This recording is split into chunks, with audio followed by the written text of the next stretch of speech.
Mais ces journées mondiales de la jeunesse restent néanmoins un grand rendez-vous festif avec de nombreuses animations et aussi des concerts proposés aux pèlerins, toutes sortes de musique, notamment du rock, pop, chrétien, avec un chanteur français qui remporte un grand succès.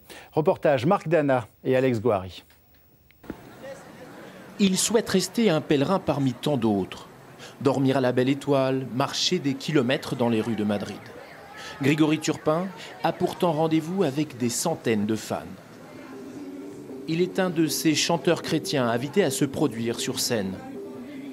Après avoir chanté dans le monde de la nuit toulousaine, connu l'alcool, la drogue, Grégory ne se consacre plus qu'à sa foi en Dieu et en la musique. Mange pas trop, tu rentres un peu dans ta robe après.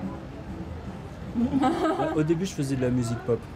Et à un moment, je me suis rendu compte que la foi, je ne pouvais pas vivre sans ma foi. Comme tout artiste, moi j'avais envie de partager tout ce que j'avais au fond du cœur. Et la foi, c'est quelque chose qui est essentiel à ma vie.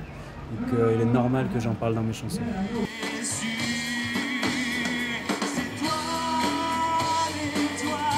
Grégory Turpin s'inscrit dans un courant musical en plein essor, celui du rock chrétien. Une pop spirituelle qui a vu le jour aux précédentes JMJ. Des festivals musicaux aux allures de Woodstock catholique. Oui, j'avais vu sa programmation en fait, qu'il y avait Grégory Turpin et je voulais le voir parce que voilà, vu que j'ai son CD, je le connaissais, je me suis dit c'est l'occasion de le voir.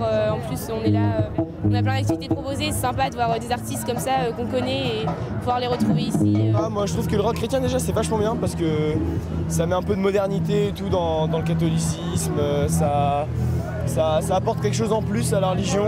C'est bien sûr le Christ qui s'est donné pour nous sur une croix. Voici une chanson qui s'appelle Dandy. Pour les jeunes qui étaient là, c'est vrai qu'ils écoutent la musique chrétienne, ils aiment ça. On se rend compte qu'il y a de plus en plus de groupes qui font ça. Il y en a qui disparaissent, il y en a qui réapparaissent, voilà. Et finalement, on a tous pas mal de concerts chaque année. On arrive à tourner comme n'importe quel artiste. Concerts, pièces de théâtre ou expositions, 300 activités culturelles auront été présentées à la jeunesse tout au long de cette semaine des JMJ. 48 projets étaient français.